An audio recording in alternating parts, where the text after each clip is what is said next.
Hello mga ga, alam ko na paborito nyo din ito mula noon hanggang ngayon ay ito po yung nakikita natin sa mga bakery. At alam nyo ba na madali lang naman itong gawin kaya huwag na natin itong patagalin at simula na po natin. So ito na po yung ating mixture dito sa ating bowl ay ilagay lang po natin dito yung 1 in 1 half cup ng light brown sugar, 3 piraso ng medium na itlog at 1 tablespoon ng vanilla extract at 1 teaspoon ng iodized salt. At 1/3 cup ng mantika and then haluin lang muna natin ito para madurog din po yung ating itlog at pagkatapos ay maglagay na po tayo ng half cup na evaporated milk at 1 cup na tubig. At kailangan na tunawin muna natin yung ating mga dry ingredients bago po natin ito lagyan ng 500 grams ng third class flour.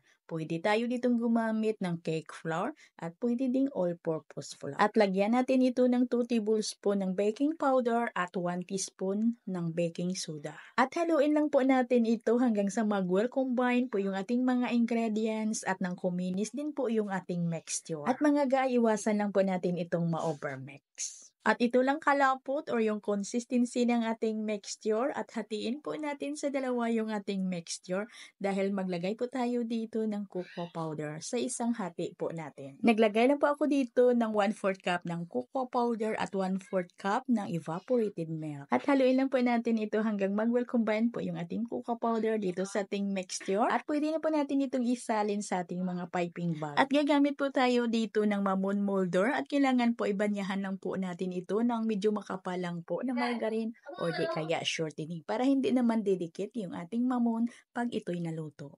At pag natapos na po nating nailagay yung ating choco mixture ay isunod na din natin dito yung ating plain mixture sa ibabaw. At dahil mini choco torta po ito ay maglagay po tayo dito ng mantika sa ibabaw para tiyak na talaga na may medyo bibitak yung ibabaw ng ating torta. At pagkatapos nito mga ga ay pwede na po natin itong isalang agad at yung init ng ating oven dito ay medyo malakas po.